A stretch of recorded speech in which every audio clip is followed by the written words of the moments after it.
So this is a high-level point that I think is important for myself to recognize and everyone out there, that investing in stocks in 2018 is a lot different than investing in stocks in 2008.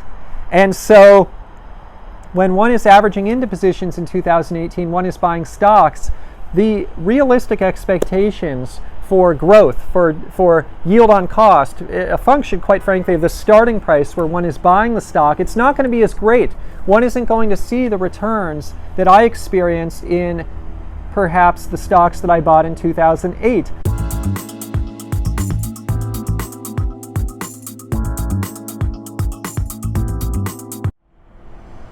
Hey everyone, it's Ian from ppcian.com. I am back with another video about dividend growth investing. Today's video is an exciting one. It's a response to many of your questions out there. I consistently receive questions asking, hey Ian, which positions, which stocks are you personally buying right now? And so I wanted to share with everyone in the video today the positions that I am personally buying right now and throughout 2018. As you can see here on my whiteboard, there are two particular positions that I'm focused on right now. One is Kimberly-Clark and one is Procter Gamble. So I want to go through the precise reasons why I'm focused on those two positions. And you can see there's a question mark under position 3. So as I approach each new year, I like to focus on a few positions each year. I like to then have some investment themes in my portfolio throughout the year. And so my theme this year, one of my overriding themes, is that I want to invest in core positions, ones that I anticipate being very large positions in my portfolio, ones that when I'm looking back 10, 20, 30 years from now are paying a big percentage of the dividend income within my overall dividend stock portfolio. That's what I mean by core position. But what I also want to focus on are values. Which stocks do I believe are on sale at a reasonable price right now in a very late stage market, in a market that's gone up quite a bit, where it's more and more difficult to find values? Which stocks are core positions for me that are also values? And this is the precise reason I have a question mark here. Is certainly there's a lot of value in the market right now, but I want to focus on core position, the positions that are most meaningful for me. And out of all my core positions, I own over 30 stocks. A subset of those are core positions. Of my core positions, the only two right now that I feel good about buying at these prices, feeling that they're reasonable values in this market, are Kimberly-Clark and Procter Gamble. So there's a question mark here near number 3. I have a few on my list that I own right now that I'm not averaging into because I feel like they're fairly priced, if not overpriced. But what I want to do is watch them, and if any of them correct, I will then have a third position on my list. But for now, it's just going to be a game of focus on Procter Gamble and Kimberly-Clark, and sometimes that's what it's all about. The market will only have so many values. I don't want to be buying ancillary positions this year. I don't want to be averaging in as much to them. I'm sure I'll buy some of them up through the course of the year, but my focus is on core positions. So what the cards that I've been dealt, it's really Kimberly-Clark and Procter Gamble. And before I get into these two stocks, just something worth mentioning.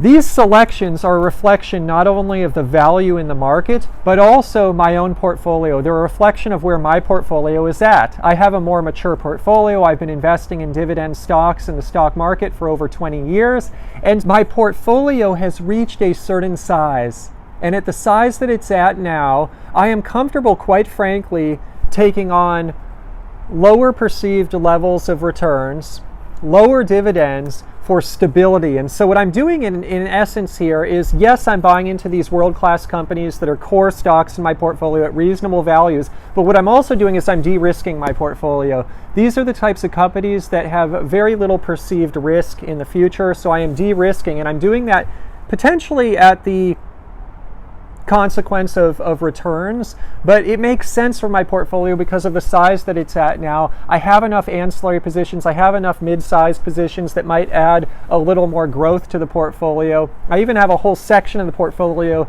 on angel investing, and if you've been watching my videos, you know I do cryptocurrencies as well with a very small portion of my portfolio. So what I am doing here, in essence, is de-risking my portfolio. So these selections are not only a reflection of value out there, but of my personal goals and where my personal portfolio is at right now.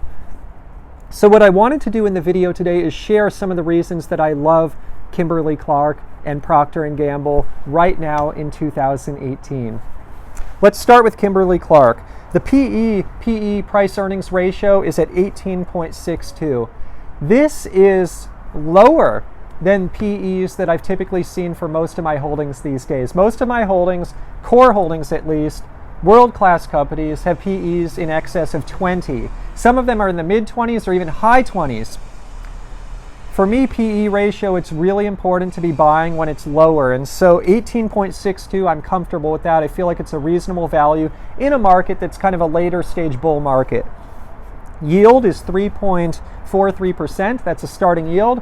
Reasonable starting yield, especially as comparing to the other positions in my portfolio, core positions.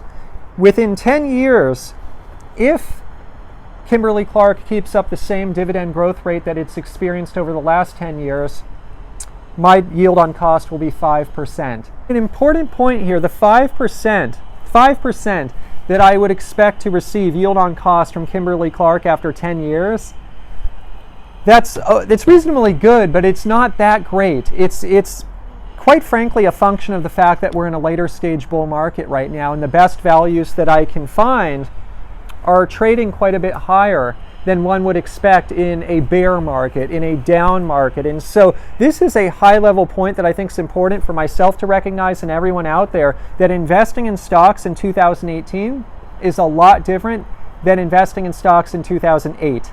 And so when one is averaging into positions in 2018, one is buying stocks, the realistic expectations for growth, for yield on cost, a function, quite frankly, of the starting price where one is buying the stock, it's not going to be as great. One isn't going to see the returns that I experienced in perhaps the stocks that I bought in 2008. But that's okay, because the market will continue to go through many cycles, and I am always buying stock. Whether it's a bear market, a bull market, I need to continue to average in despite the market, because I need more cash flow to reach my goals of having my cash flow pay for all my living expenses. But the fact of the matter is anyone investing in 2018, myself included, even as I pick values like these two stocks, I'm picking values. That being said, they're relative values in a relatively late stage market. And so the fact of the matter is my perceived return on these investments isn't going to be as great, my forecasted return. And so I just have to be realistic with myself to that point. I like this one. The debt that Kimberly-Clark has is only $7.7 billion. That's pretty low as compared to their overall market capitalization, which I did not write out, but it's, I'd say, roughly $40 to $50 billion range. As a percentage of market capitalization, the company's debt is quite low, and I like that because we're at historical low rates for interest rates, and I think that they could potentially go up over time. And so when I buy into stocks, I like those that carry lower amounts of debt. The payout ratio, meaning the amount of dividends that are paid out as compared to net earnings, are 63%. Reasonable payout ratio, room to increase the dividend more. And so I like Kimberly-Clark here. And look, I've done a whole investing series at this point on Kimberly-Clark. I'm continuing to do that series, so I don't want to go into too much detail here on Kimberly-Clark. But if you do want to learn more, I will link in the description below. I just want to point out some of the high-level reasons I like Kimberly-Clark here. More than anything, this is a household name. They make household brands, like Huggies diapers, for example. These types of products are not going out of style. In a good market, a bad market, these are the products that consumers need. One of the things I also like about Kimberly-Clark and Procter Gamble, for that matter, is these are global brands. And with a global trend towards population growth, especially in countries like China, India, Africa, these are going to be growth engines for companies like these over time for basic household goods. It's hard to disrupt these industries. These are basic goods, and as consumers around the world have more disposable income, they are going to want to buy these more premium brands that Kimberly-Clark and Procter Gamble sell. So let's move on a little bit here to Procter Gamble.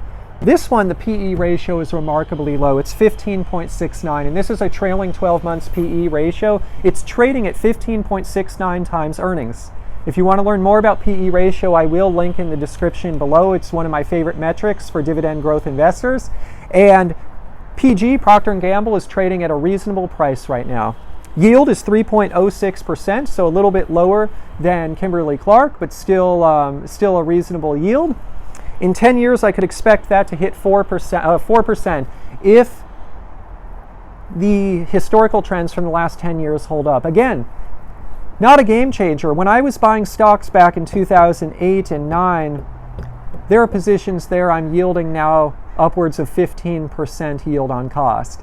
And so the fact of the matter here is this is a later stage bull market again, and so my expectations are realistic. With that being said, these are anchor positions. These are companies that I believe will be around forever. These are anchor core holdings that I want to have a bigger percentage in my portfolio. And quite frankly, they're some of the best values out there I can find right now, but the best value in this market isn't the same as the best value in a bear market or the trough of the bear market. The market cap, actually I did write down market cap on Procter & Gamble is $227 billion. This is actually something I really want to focus on here. As a dividend growth investor, I do not like it when companies I own get acquired. This has happened to me many times. The reason I don't like that is when a company gets acquired, sure, I get a short-term payout. The stock price goes way up. Sometimes I'll get some cash. Sometimes it'll be exchanged for another stock. I don't like it because typically it can create a short-term taxable event. And if it's especially a cash payout, I need to reinvest that cash. I like stocks that are big enough that aren't going to get bought out. And don't get me wrong, I diversify across all sizes. I have stocks that are very small all the way up to big ones like Procter & Gamble. One of the things, though, I like about buying Procter & Gamble in 2018 is no one's going to acquire Procter & Gamble, so I can rest assured whatever I'm buying 30 years from now, I'm still going to own Procter & Gamble. Kimberly-Clark actually might be a little bit of a different case. I may buy Kimberly-Clark here, and it may get acquired at some point in the future. That's a risk I'm willing to take, but it's just something I keep in my mind when I'm buying Procter & Gamble. That's kind of a check mark that I like even better about Procter & Gamble in some ways. Some things I like better about Kimberly-Clark. Some things I like better about Procter & Gamble. What I like better about Procter & Gamble in particular is the huge market cap, because they're just not going to get bought out. And that's great because it does not create a taxable event for me. It doesn't create a headache. It doesn't create the need to redeploy cash, update all my records. Keeps things simple for this dividend growth investor. Debt at Procter & Gamble is $34 billion.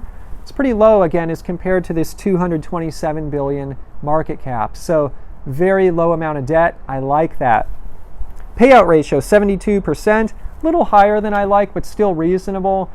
What that tells me is, quite frankly, the dividend growth at Procter & Gamble, until sales growth really picks up, especially in the global countries, the growth countries like China, India, Africa. Once that picks up, they'll be able to fuel faster dividend growth. But we're probably in a cycle here where dividend growth is going to be a bit slower. I'm ready for that. My yield on cost, 10 years out, it's probably only going to be 4%. What will it be 20 or 30 years out? Probably quite a bit more than that. That's what I'm banking on here. That's what I'm looking at here, is not just the next 10 years. I'm looking way further out. And quite frankly, I'm willing to take that lower yield on cost because, again, these are anchor positions. These are two stocks that I love for 2018 for dividend investing. They are anchor positions in my portfolio. They are reasonable values in the market today, in my opinion. And these are stocks that I want to have even bigger percentages of my portfolio because they are so stable. And it's a way of de-risking my overall portfolio.